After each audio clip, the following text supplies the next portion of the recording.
to be registered, so all went to be registered, everyone to his own city. Joseph also went from Galilee out of the city of Nazareth into Judea to the city of David, which is called Bethlehem, because he was of the house and lineage of David, to be registered with Mary, his betrothed wife, and was with child. So it was that while they were there, the days were completed for her to be delivered. It's interesting, for her to be delivered, not for him to be delivered. And she brought forth her firstborn son, and wrapped him in swaddling clothes, laid him in a feeding trough, in a pig's feeding trough, in a manger, because there was no room for them in the inn. So I just want to pick this apart a little bit, maybe highlight things that you've not thought about before. Maybe you will have known everything that I'm going to say. Well, God bless you, but I'll probably doubt it. But I'll start with this. Jesus was born, and Mary wrapped him in swaddling clothes and laid him in a manger. Why? Because there was no room for Jesus, Mary and Joseph in the inn, in the house. They had to go to the stable. We all know that, don't we? Yeah. Okay. And you know, maybe you've never considered, but what was Mary's job in life? What was Mary called to do? You say, was Mary called just to live a life? Was Mary called to work? Was Mary called to... What was she called to do? But I want to just bring this and say that Mary's job, her purpose in life, was to bring Jesus safely into the world.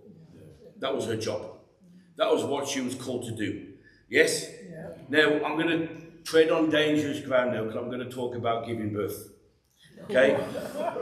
It was a very difficult time for me when I gave birth to my 3 daughters. Trust me, I was there. It was a very difficult time, probably far more worse than Jenny, but it was a very difficult time for me. We never think of Joseph and all of this, do we? You know what I mean? What was Joseph thinking about when Mary was giving birth? I don't know, but I'll just tell you what was going through my mind about me, and I'm sure all the men here will agree. But I'm a bit of a whip, okay? So you hear men say this was a wonderful experience. Not at all. Didn't enjoy any of my 3 daughters getting born. In fact, I asked the nurses for gas and air, and they thought, it's true, and they thought I was taking the mick. So they told me to grow up, and they tended to Jenny until I nearly passed out. And then they all left her and came to me and gave me gas and air.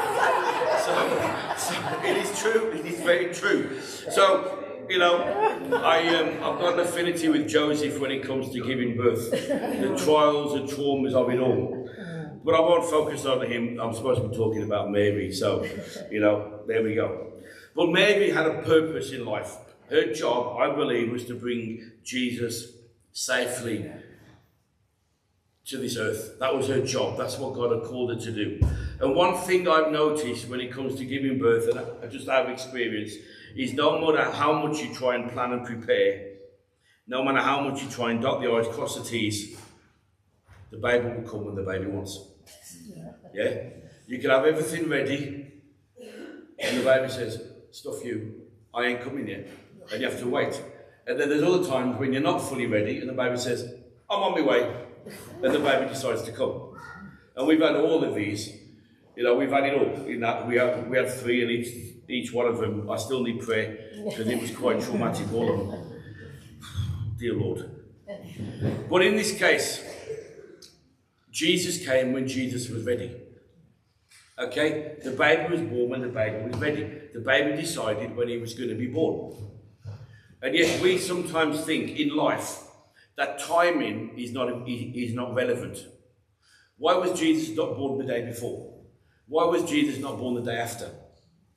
Why were you not born the day before you were born? Or the day after you were born? Why? Because I believe that God appoints us when we are going to be born, and God appoints the time when He's going to take us. And you know, there ain't nothing you can do about that. He will bring you into this world when He brings you, and He will take you when He's good and ready. But in between, that's our life. He says, off you go then, live your life. And in between he leaves it to us to decide what we're going to do in the middle. Yes? Yes. It's true. He leaves it to us to decide what we're going to do in the middle. And I want to explore what Mary went through and then some of the things about Mary and her purpose. I've been looking at purpose over the last few weeks, but I think there's some really important things about Mary and Mary's attitude and what she did and how that can affect us as people. I said Mary's purpose was to safely deliver Jesus. And I just want to say this as a side issue. When you have a goal to complete, that Mary's goal was to safely deliver Jesus, not to drop him on the floor and bang his head. Yeah? Yeah, somebody looking at me as though I'm talking rubbish. You know what I mean? Not to drop him, but to safely deliver him. I've come to realise that when it comes to giving birth, ladies, you'll like this, when it comes to giving birth, you need a lot of strength. You need a lot of courage. You need a lot of strength and focus. Otherwise, you'll find it incredibly difficult to do. And I'm just thinking of watching my wife on the 3 occasions when she gave birth. Fortunately, I've never watched anybody else. Thank God for that. Hallelujah. Well, you know, just talking about giving birth just raises up all sorts of emotions. But you know, Mary had trouble and stress when she gave birth. Why? Because every birth, from what I hear and have conversations with ladies, is painful. Yes? Yeah. It's painful and complications come. That's why we need to be with people who are experienced at giving birth. But she made it happen whilst putting up with a dirty stable. And one thing I've noticed about a pregnant woman is don't get in the way. They want what they want, and men, we don't have a choice, do we? We're just told where to stand, what to do, where to go, and the woman is in charge. And you just have to do as you're told. And we should never upset them. Don't upset a pregnant woman. There we go. There's one lady who's honest. Because they want things their way. They've thought about giving birth. They've thought about how it's going to happen. They've thought about, they've been told by midwives and all these people explaining what will and what won't happen and all these type of things. And they've got it set in their mind the way it's going to occur. And I'm sure with Mary, when she first said to God about that she would carry Jesus, she never expected that she'd be in a dirty stable with a bunch of animals, giving birth and putting Jesus in a feeding trough. She would have expected, I would say, a travel lodge. Well, that's probably the stable. She would have expected a nice hostel, home, building, hotel, whatever it may be, because I went for the census to Bethlehem. She would have expected somewhere nice, clean sheets, nice water, nice hot towels, all those type of things to help her give birth, but there was none of them. And yet she said to God, I'm willing to carry Jesus and bring him safely to the earth. And my point is this, that sometimes when we say yes to God, we sometimes think that our life and our journey is going to be easy and without stress and complication. But many times it's not. We say yes to God, not realizing what's going to happen next. But God says, stay with me, stay on the journey, and I'll still take care of you. And I'll help you to do what I've asked you to do. Now, I want to go back to Luke 1, verse 28. That's the water. Luke 1, verse 28. And I just want to go through a couple of the things that Mary went through. Because I've probably got a different slant on this to some of you, if I'm honest. Verse 28. An angel appears to Mary and says, you are highly favoured. The Lord is with you. Blessed are you among women. Now, have you ever met an angel? And yet we read the Bible as if, you know, every angel was Mary's best friend. Some being turns up in your house and says to you, Judy, highly favoured woman, the Lord is with you. Blessed are you among women. And there's some weirdo stood in front of you that you've never seen before, that you don't know. And we read the Bible as if, oh yes, she knew exactly. She'd never seen an angel. I've searched it, and there's nowhere in the Bible where Mary had previously had an encounter with an angel. So how did she know that she was meeting with an angel? Because he didn't introduce himself and say, "Hi, I'm an angel."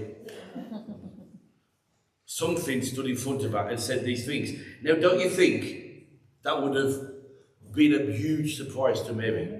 Yeah. You go home, you get some lunch, and as you sit down, some being stands next to you and starts talking to you. That happens every day, doesn't it? It does, doesn't it? No, it doesn't happen. So she would have been shocked, but we read it as though she was never shocked. And she just, "Oh yeah, of course, he's my mate."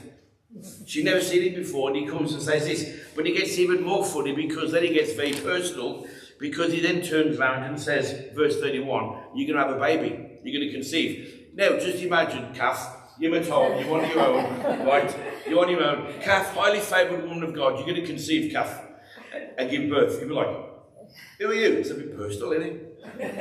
But we don't read it that way. We just read it that this angel and Mary were just chums and everything was easy. If someone comes to you and just suddenly says you're going to conceive and have a baby, surely to goodness that would have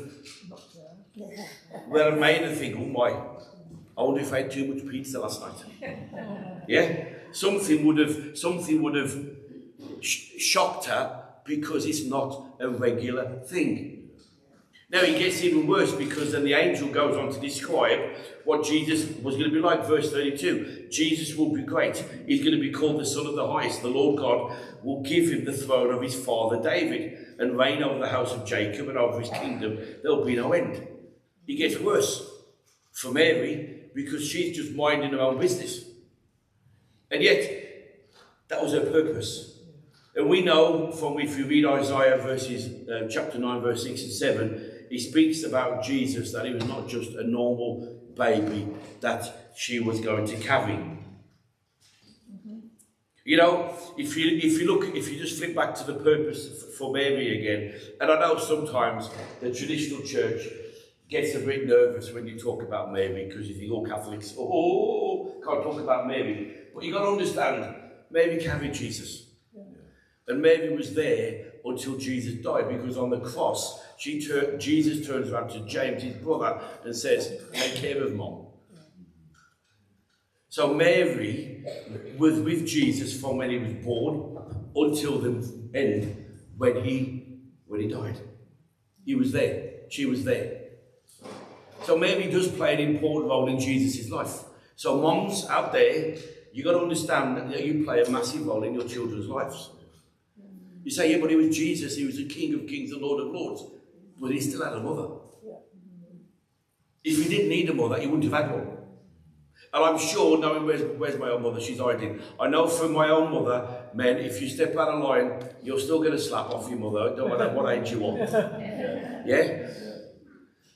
Because your mothers will still look out for you. Charles is agreed. I've seen your mum, feisty lady. But you know, moms will still look after and look out for their children, no matter what age they are. Is that true? Any decent woman will do. So we've got to put this in context, that Mary's a young lady living on her own, and she has an encounter with God that changes her life forever. A God encounter that gives her a mission and a purpose and an important assignment. Now, I've said to you, she's in her house, she's on her own, some strange being starts talking to her, then says she's going to have a baby, then says how good and great and wonderful it will be. And we read the Bible like it's a fairy story, because she says, "Oh, okay then." Mary could have said no. And why I say that, and that becomes very important, because God has come to people many times, and God has come to some of you several times and said to you, "I've got a purpose for your life," and sometimes we say no. God says, "I would like you to do this," and we say no. God said, "I want you to give your life to me and let me lead you," and we say no. So Mary had a free will. She decided whether she would do what God wanted her to do or not. But she said, yes. What do we say? "Oh, that's not for me. I can't do that. That's not the type of person I am. I don't do things like that." Mary didn't look. Mary could have listed a big long list of reasons and excuses, and that's what they are, everyone. They are excuses why we say no to God. They're not reasons, they're not valid, because I hear people say, oh, but it's justified. It ain't justified. It's an excuse that we use. We may use it to validate our argument, but it's still an excuse. Mary just said yes. Now, I want to look at, you're going to find this funny. I'm going to bring this to a close very soon. Some of you will think, pull the other one. But I'm going to pull this together very quickly. But just before I do, I want to look at Mary's response and why God chose Mary and not Diane, Tabitha, Sue. Why he chose Mary. Okay? So why did he choose her and not somebody else? And I've got, I think it's five reasons. It is 5. Why, Lord? I've got 5 reasons. And you know, I believe it's all down to Mary's heart. The heart of Mary. Because the Bible tells me that God knows the thoughts and intentions of all our heart. So God knows what we think. God knows what's in us. So when God came to me when I was 13 originally, and then he came to me again when I was 17, and he said, Keith, give me your life. He knew that I would say yes. He knew that I would say yes. Because he saw the intent and the thoughts of my mind, the intents of my heart. Why do I say that? I believe Mary was open to hearing God. She may not have met him, an angel, before, but her heart, there was something in her that was open to see and hear what God wanted to say to her. Now we know there's people, you can talk to some people, their hearts aren't open. They don't want to listen. It don't matter what you say to them, they would never listen to you in a month of Sundays. You could pay them and they still won't listen to you. They're just not interested. And yet you talk to other people and you think, they've got a soft heart, they're listening to what you're saying. Yeah? Mary was one of those. She got a soft heart. She wanted to listen to what God wanted to say. But then secondly, she was not only just open to having an encounter with an angel and the angel speaking to her, but she was open, but she was willing to do what God said for her to do. And this goes to the next stage, because again, God can come to some people and say, do this or do that. And we say no, because we don't like the cost that's involved. And we don't like things that we have to change what we do. Well, I always do it this way. This is my tradition. The Bible talks a lot about man's tradition. Man's tradition stop people from coming to church. And we like to pick and choose. We want to negotiate with God. I'm going to do it this way. Maybe didn't get a contract out, a prenuptial, and say, you know what, me and Joe, we're going to have a chat. And then we're going to discuss the contract, God.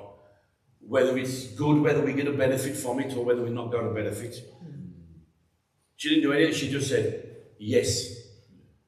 Yes to God. So she was open to hearing him, but she was also willing to do what he says, because sometimes we have to be willing. We've said before, the church we were part of when we lived in South Africa, Ray McCauley, who passed away a few months back, he said when he started the church, which is now 45,000 people strong, when he started the church, he was like, oh, you know, good. And he started it. Why it was so important? He started it when apartheid was on.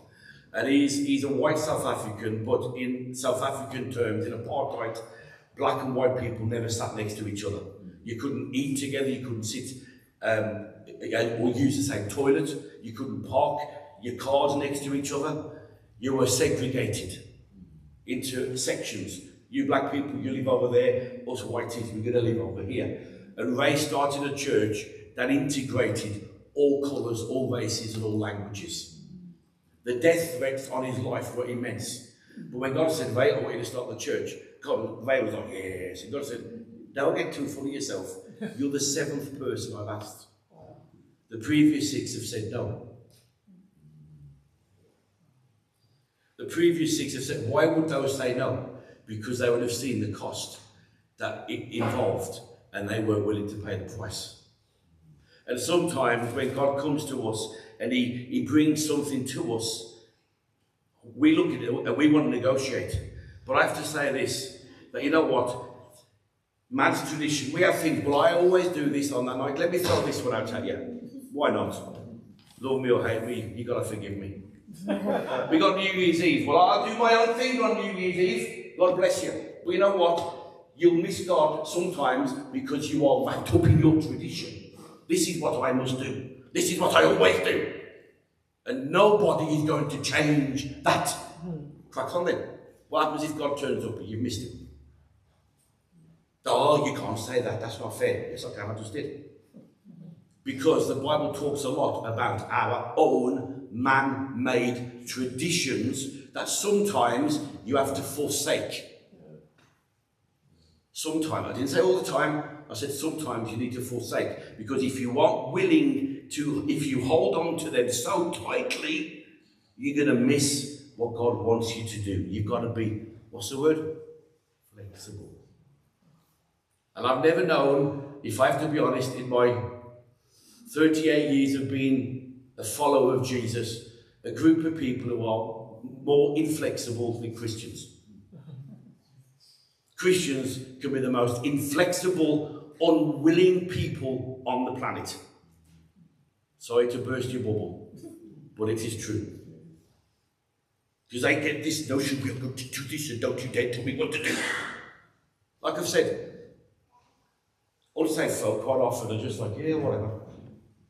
But Christians, we get our knickers in a twist over stuff. Can you say that in church? I just did. We want to negotiate with God. And God says, I ain't negotiating with you. Ooh, I'm not negotiating with you. You can't pick and choose what my purpose is. There's not a list of 20 items and it's first come, first serve. And you know, the five best have gone there and you've got to have the worst one. He said, this is what I've chosen. Are you willing to do it? Yay or nay? No? Okay, I'll find somebody else. And that's the way it goes. That's the way it goes. And it gets dangerous because, you know, when God speaks, we've got to listen and we've got to obey what he says for us to do. It's important because, you know, through life, priorities have to change. Priorities have to change. Many will say, I'll serve you, but I'm serving you when it suits me, when I can fit you in, when it's convenient, when I'm not doing other things. But don't ask me to do this or do that. The football's on, I ain't missing that. You know what, even if the football's on, I'll still be here. I'm honest. Not that it's helping and they'll be dodgy, but I just, even if the football's on, I'll still be here. I love boxing. If the boxing was on, I'll still be here. No matter what happens, I'll still be here. That's not because I don't have a life. I have a great life. But I'll be here because my priorities are set. Because I know what my purpose is. The next one, Mary did wonder if the angel was speaking to the right person. You think, did she? Let's go to chapter 1, verse 29. She says, but when she saw the angel, she was troubled at his saying, and considered, what manner of greeting was this? In other words, are you talking to me? Sometimes when God comes and speaks to us, we wonder. I was listening, some of you may or may not have heard of a guy called J. John, and he was on about serving in church for him and his wife. And the pastor made some comment, and he said he felt the words of that guy hit him. And he thought, well, they're not for me. So he turned around and looked to the person behind him and thought, I must have got in the way. If I'd have just moved 6 inches out of the way, the words would have come and spoke to that person. But I got in the way of what God wanted to say. God said, no, I'm talking to you. You're talking to me. Now, if you know J. John speaks all around the world in massive conferences. He's a sought after speaker in the church world. But why did God speak? It was about going to make tea and coffee in the church wherever he and his wife are based. So he travels for 3 weeks of every month. The 4th week, they're in church. Because that's the ministry he has. So on that week when he's in church, he doesn't say, I want today off, I want a Sunday off. Oh, look at me, I've worked so hard, I'm tired. God help those who are tired, get a life. Jesus is our strength. Jesus is our strength. That fourth week, he signed up to serve teas and coffees in his church. He said, yes, God, if that's what you want me to do, that's what I'll do. And yet he's a guy who's speaking to 20, 30, 40, 50,000 people regularly all over the world, invitations everywhere. And God said, I want you to go and serve tea and coffee in your local church. So the angel was speaking to Mary.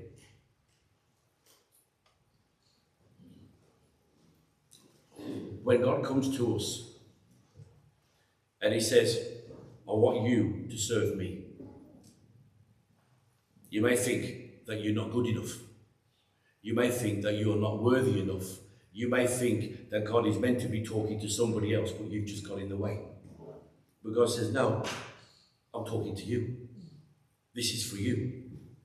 I want you to do what I want you to do. And then Mary, number 4, surrendered to God's will and purpose. Verse 38 of Luke 1, she says, behold, the maidservant of the Lord, talking about herself. Let it be to me according to your word. In other words, yes, I'm willing to do what is required of me. I am convinced, I know Pastor Jenny said this already, but we are convinced that that is when she conceived Jesus. She'd heard God, she'd responded to God, and because she responded to God, that's when she conceived. Let it be to me according to your word. And the angel left. She was willing to do what God said. And sometimes we have got to be willing to do what God says. And you know, sometimes we think, yeah, but if I do that, I'm going to miss out on so much. I'm going to miss out on this, I'm going to miss out on that. But you know what? The Bible says that when Mary said yes to Jesus, or yes to God, and Jesus being in her, she was full of joy. Now that tells me that when you say yes to following Jesus, your life doesn't get worse, your life gets better. Yes. It's full of joy. We are obsessed with what we're going to miss out on. What's that thing? Mojo, mofo, or whatever. Fear of missing, FOMO. Fear of missing out. Yeah, we've got that thing, FOMO, I could think, mojo. Mojo, isn't it? Anyway, we have this fear of missing out. I don't want to miss out. I don't want to miss out. God says, look, I don't want you to go there. I don't want you to do that. I don't want you to be there. What I want you to do, I want you to come and serve me. I told people, no. Well, I'm a teenager. I wanted to go to the London School of Economics. That's where I'm going. I'm a good economics student. Top of my college. I'm going. That's what I'm doing. God says, no. No, you're going to laugh. What I want you to serve me. What do I want to do that for? No, I won't quite like Mary. What do I want to do that for? I've got a good life. I've planned my life. I'm a planner. I've got things so I can do this, earn that. Oh man, great life. He says, no, serve me. Some of us would have said, no, I want to do that because I don't want to miss out on those things. But you know what? When you give your life, you may forsake that. But when you give your life to Jesus, you've got a better future and you've got a better life to come. You might say, well, how do I know? Because the Bible tells me so. Mary was full of joy. She was full of joy. And you know, we cannot think that following Jesus means you've got to give up everything and miss out on everything. Because on the contrary, I'm fully convinced following Jesus means we have more joy, more peace, more happiness, because we are fulfilling God's purpose for our life.